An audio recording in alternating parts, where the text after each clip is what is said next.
Today's social media segment is brought to you by Terrebonne General Health System. Your health is our legacy.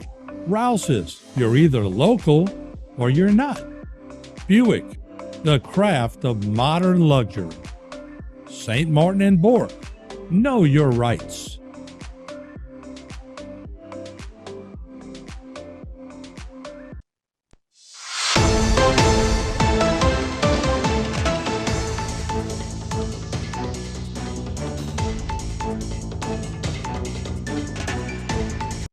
Hello and welcome to this edition of Bayou Time. I'm your host, Keith Weissite, licensed clinical social worker with Terrebonne Home Care. Very glad you're joining us. However you may be joining us, we appreciate it very, very much.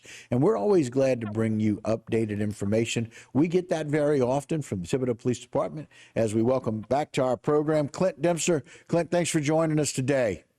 Thanks for having me. All right, man, we appreciate it very, very much. Of course, Clint, Lieutenant with Thibodaux Police, Public Information Officer.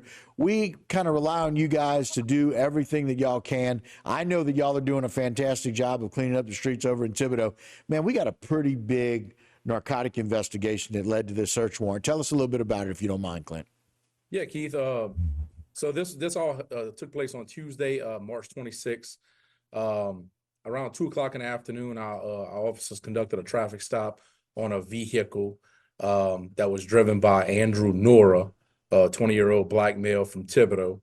Through investigation on the stop, the officers recovered a substantial amount of narcotics from the vehicle itself, over a quarter pound of marijuana, $1,350 in cash, which later led to a search warrant of the subject's residence, where they also recovered over 30 pounds of marijuana, a pound of mushroom extract, 3/4 of a pound of mushrooms, 52 individual THC vaping pens, 3/4 of an ounce of ground mushrooms, 3,230 gross grams of liquid promethazine, an assortment of drug paraphernalia, 2 handguns, and another $1,163 in U.S. currency.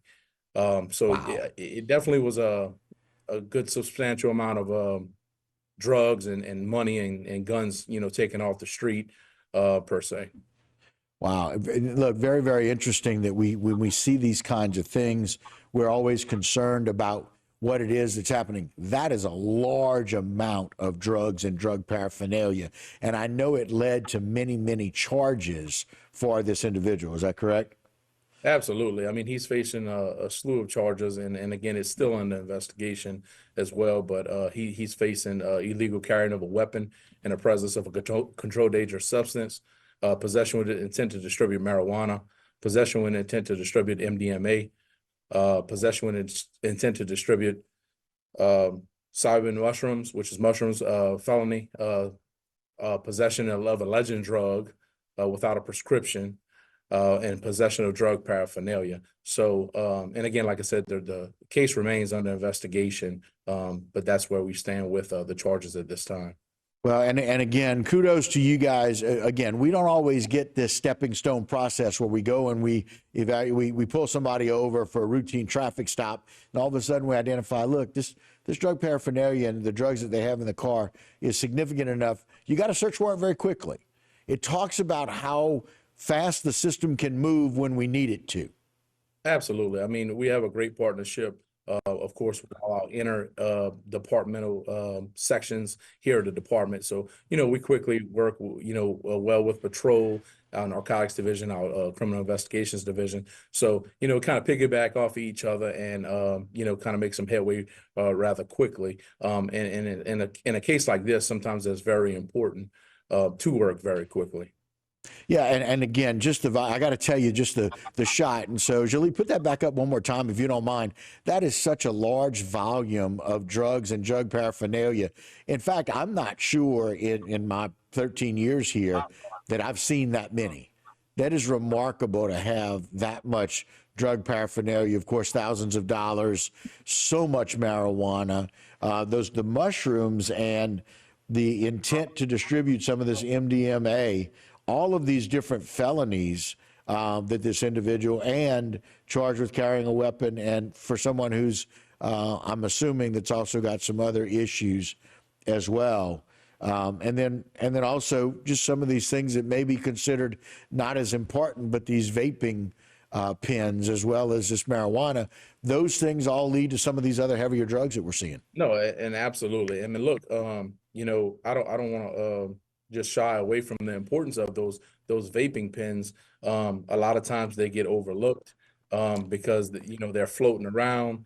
It's very difficult to tell what's inside these vaping pens. You know, especially if a subject just has, you know, one or two on their person, and not an astronomical amount like they have here. So you start looking into what's in some of these vape pens and some of the, you know, some of the major drugs that can be processed through these pens and get in the hands of you know, not only adults but children. You know, we that's a battle that we face on the streets, and of course parents and teachers and everybody else that have to deal with children today. You know, it's just hard to stay on top of these vape pens these days. But you know, it's definitely a task that we willing to take the bull by the horns and try to you know, make some positive direction with it. Yeah, and so Clint, one of those things as we wrap up the show, it's so very important. Again, we don't know what these kinds of individuals with the volume of drugs that they're dealing with and moving and pushing necessarily, maybe putting into the pens so that they're much more attractive for somebody who doesn't know what's in them to come back and or potentially taking the lives of some of these kids. It's just very, very dangerous. And so you bring up a great point. And so we're so very thankful that Thibodaux PD is doing what they're doing and making a difference in our communities and getting these drugs and these people off the streets. And so personally, I got to say thank you very, very much in an area where I went to school and so many young people there at Nichols, protecting those people in the communities we appreciate. We thank you, Clint. Thanks, Keith. All right. And that'll do it for this particular segment. Don't go anywhere. A whole lot more Bayou time when we continue.